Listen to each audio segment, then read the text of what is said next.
नमस्कार विद्यार्थियों।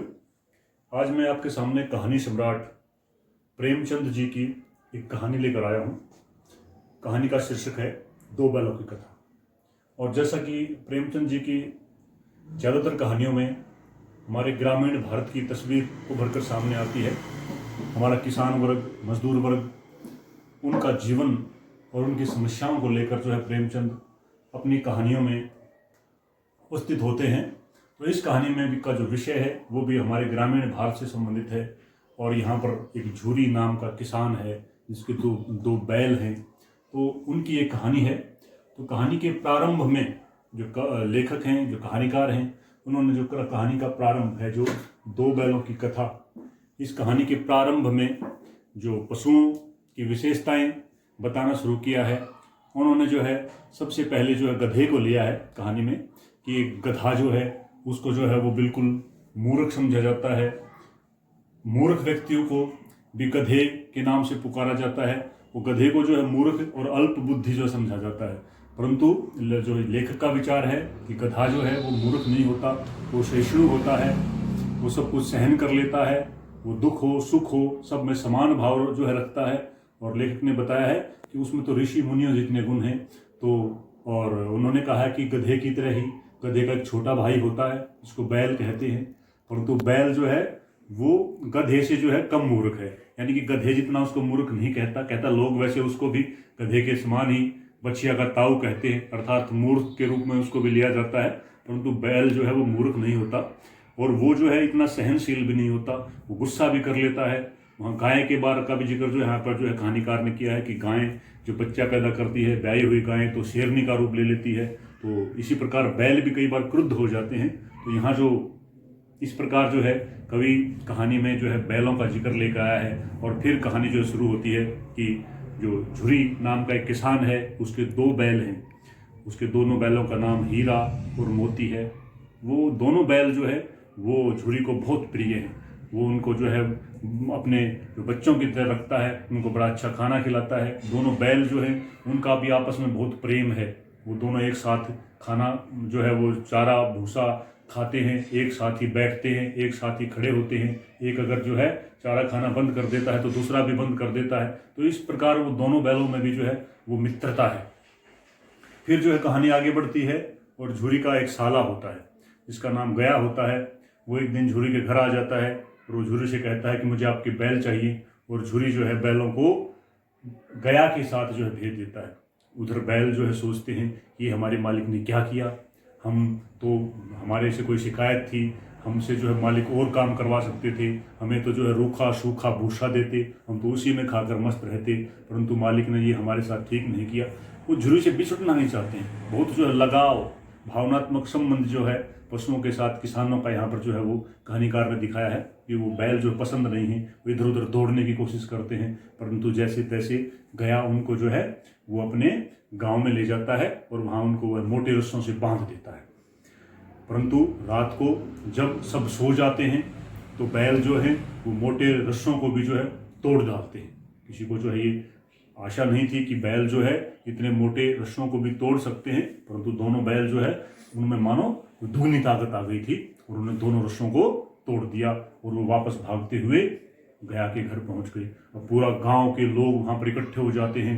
झुरी भी बड़ा प्रसन्न होता है कि उसके बैल जो है उसे इतने प्रेम करते हैं, वो वापस आ गए। सारे गांव के लोग जो हैं वो बैलों की को देख रहे हैं, गांव में चर्चा है और झुरी के बैलों की सब बढ़ाई कर रहे हैं। परंतु झुरी की पत्नी बड़ी जो है वो गुस्से में है, क्योंकि वो उसका भाई उसको लेकर गया था, उसके भाई के वहाँ से वो भाग आए हैं। तो झुरी की पत्नी उन्हें कामचोर कहती है और मजदूरों को कहती है कि तुम इसे सूखा भूसा दो। परंतु झुरी को ये अच्छा नहीं लगता। मजदूर को कहता है कि बैलों को थोड़ी सी खली इत्यादि डाल दे, परंतु मजदूर मालकिन से डरता है। वो कहता है नहीं मालिक, मालकिन ने तो मना कर रखा है। इस प्रकार झुरी का जो साला है गया, वो अगले दिन फिर पहुंच जाता है और वो दोबारा जो है बैलों को ले जाने का प्रयास करता है। अब की बार गया ने जो है वो उपाय जो है किया कि दोनों बैलों को बैलगाड़ी में जोत दिया। उनको दोनों को लेकर जाता है तो रास्ते में जो मोती नाम का बैल है वो गाड़ी को खाई में गिराने का प्रयास करता है। वो जाना नहीं चाहता जो है झुरी के साथ में। तो परंतु हीरा नाम का जो बैल है वो समझदार है। वो जैसे तैसे करके गाड़ी को खाई में गिरने से रोक लेता है।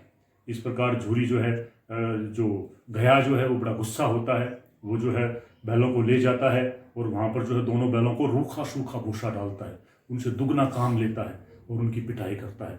दोनों बैल बड़े उदास हैं, परंतु बेचारे क्या करें, उनको मोटे रस्सों से वहाँ बांध दिया गया है।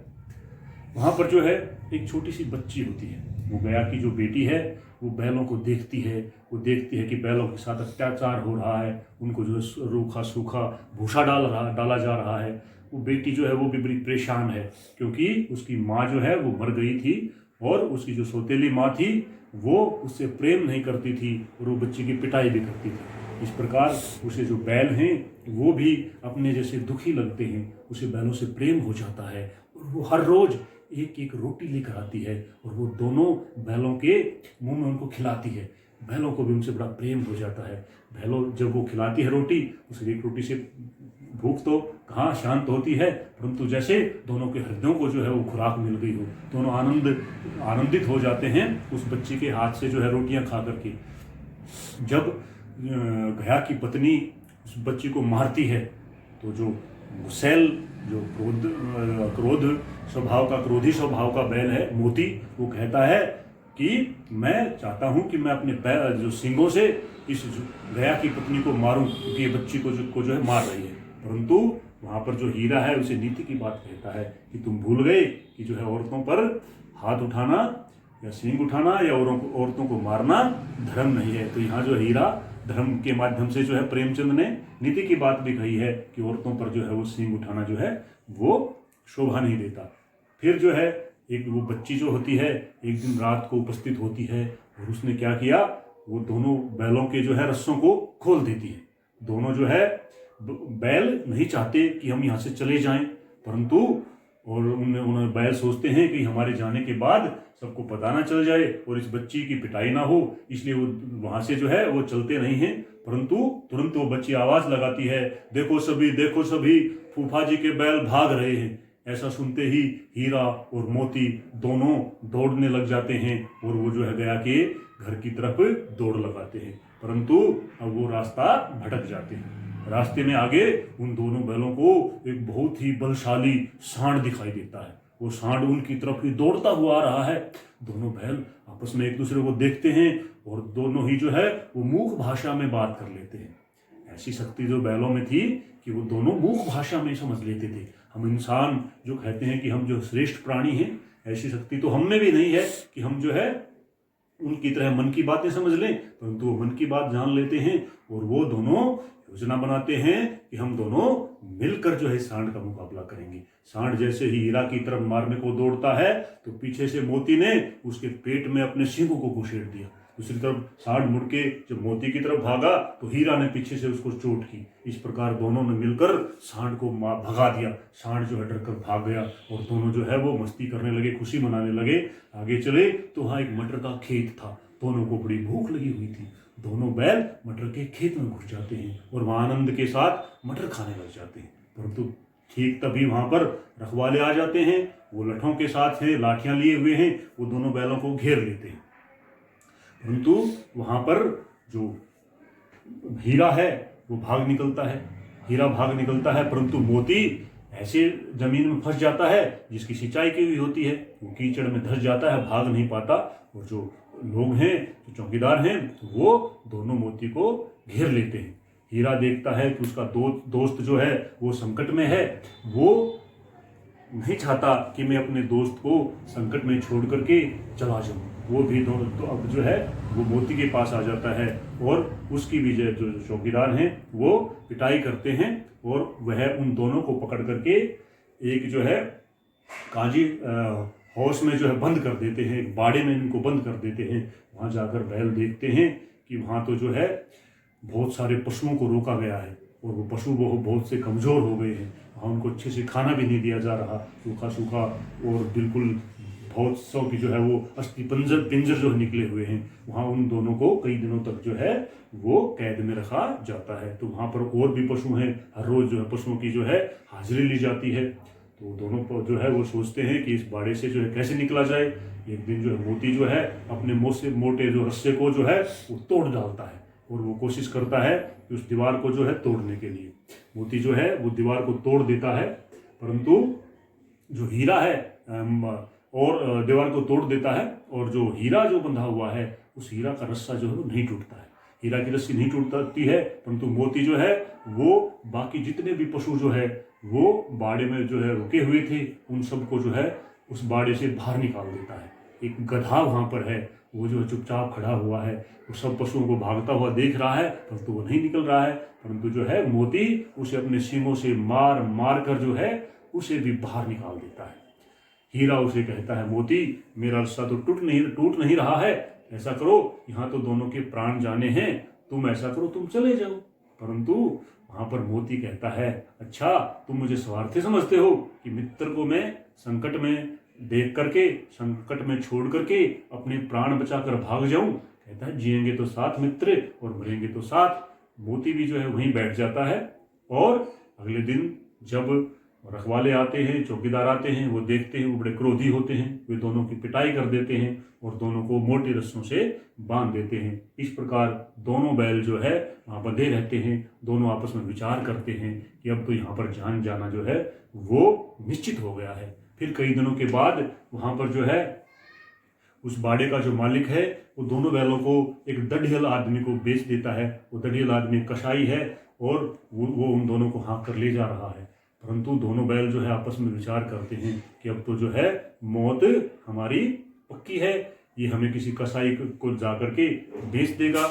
परंतु उनको जाते जाते रास्ते में आभास होता है कि ये रास्ता तो हमें वही लग रहा है जिस रास्ते से गया जो है हमें लेकर गया था। वो धीरे धीरे देखते हैं कि जो है वो वहीं पर जो है झुरी के खेत इत्यादि, कुएं इत्यादि, वो रास्ता उन्हें जो है याद आ जाता है। और वो दोनों जो है झुरी के घर के पास जब देखते हैं तो दोनों जो है अपना रस्सा छुड़ाकर भाग खड़े होते हैं और वह झुरी के अपने थान में जाकर खड़े हो जाते हैं। उधर झुरी देखता है अपने बैलों को देख कर कि वह उन्हें गले से लगा लेता है, उन्हें चूमने लग जाता है। तब वह दढ़ियल आदमी वहां पर आता है और तो मोती जो है तुरंत उसको मारने को दौड़ता है। वो दढ़ियल भी अपनी जान बचाकर वहां से भाग जाता है। दढ़ियल कहता है, बैल तो मेरे हैं, परंतु वहां पर जो है झुरी कहता है, नहीं, ये बैल तो मेरे हैं। इस प्रकार जो है पूरे गांव के लोग वहां पर इकट्ठे हो जाते हैं और झुरी की पत्नी भी आकर के दोनों बैलों का माथा चूम लेती है। झुरी भी बड़ा प्रसन्न है, वह अपने बैलों को गले से लगा लेता है। इस प्रकार इस कहानी में जो कहानीकार हैं उन्होंने जो है किसानों के पशुओं के साथ प्रेम से भरे हुए संबंधों को दिखाया गया है। पशु भी जो है वो जो कितना लगाव जो है अपने मालिक के साथ, किसानों के साथ जो अनुभव करते हैं। ठीक है, तो अब इस कहानी के जो है कुछ प्रश्न हैं, उन प्रश्नों पर हम दृष्टिपात करते हैं। अब इसमें जो पहला प्रश्न है कि जो काजी हाउस था जो उसमें पशुओं की हाजिरी क्यों ली जाती थी।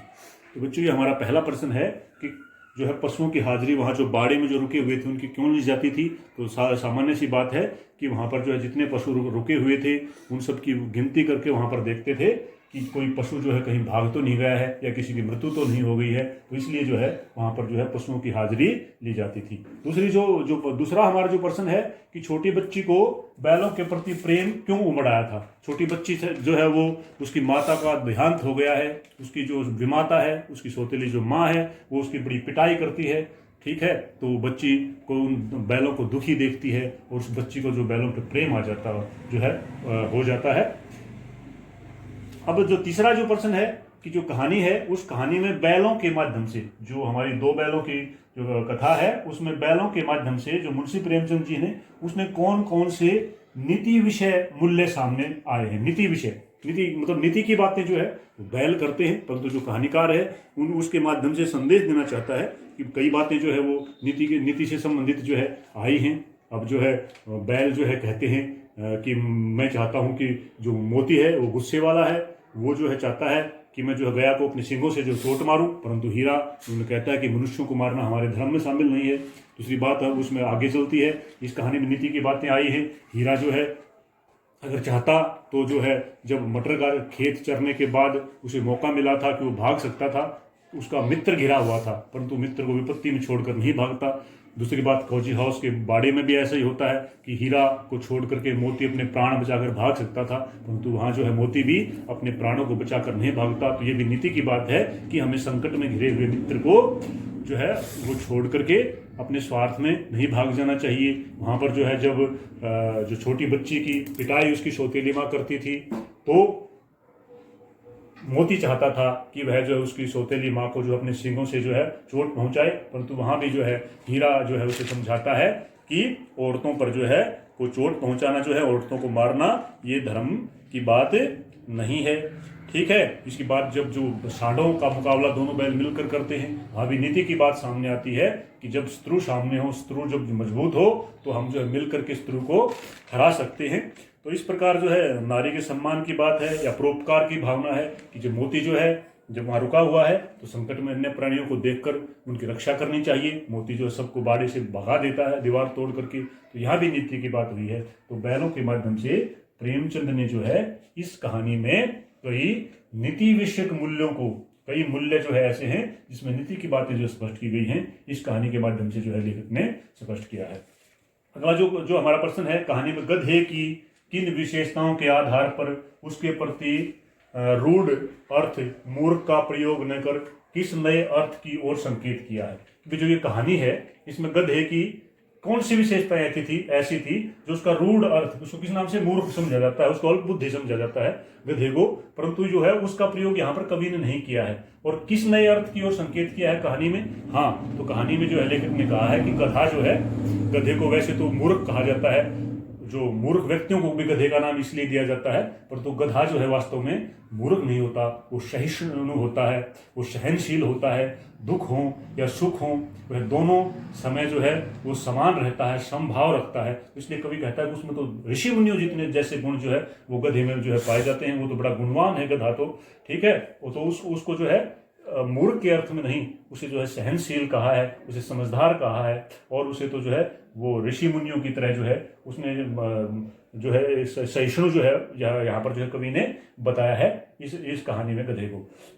जो पांचवा प्रश्न है हमारा, लेकिन औरत के माध्यम से, तो यहाँ पर जो पांचवा प्रश्न है वो है कि लेकिन औरत जात पर सींग चलाना मना है, यह भूल जाते हो। यानी कि जो वो जब हीरा मोती जो है जब उस छोटी बच्ची की जो सौतेली माँ को मारना चाहता है, तो जो है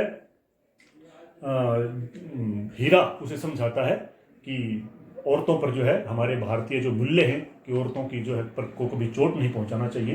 तो उस जो प्रकरण के माध्यम से, बैलों के माध्यम से, तो यहाँ पर है कि ये जो कथन है कि औरतों पर जो है वो सींग उठाना या औरतों को जो है मारना जो है ये जो है नीति के विरुद्ध है। तो इसके माध्यम से स्त्रियों के प्रति प्रेमचंद के दृष्टिकोण को स्पष्ट कीजिए कि स्त्री के प्रति जो है प्रेमचंद का दृष्टिकोण कैसा था। तो प्रेमचंद जी जो है वो मानते थे कि जो स्त्रियां हैं उनकी दुर्दशा जो है यहाँ पर रही है, पुरुष जो है उन्हें अपनी जो है एक तरह से संपत्ति की तरह सोचते आए हैं, उनके जो है वो हमेशा दबी कुचली रहती हैं। तो यहाँ पर जो है कुछ नीति विषयक बातें जो है इन बैलों के माध्यम से प्रेमचंद ने समझाई हैं कि स्त्रियां जो है वो बेशक थोड़ी कमजोर होती हैं शरीर से पुरुषों के मुकाबले। तो यहाँ पर जो है प्रेमचंद ने अपने विचार प्रकट किए हैं कि जो है स्त्रियों पर जो है वो हमारी भारतीय जो मूल्य भी हैं, कहते हैं यत्र नारी पूजते रमनते तत्र देवता, कि स्त्रियों का सम्मान करना चाहिए, उनको वो जो कैसी भी हैं, परंतु उन पर जो है पुरुष का प्रहार करना जो है वो शोभा नहीं देता।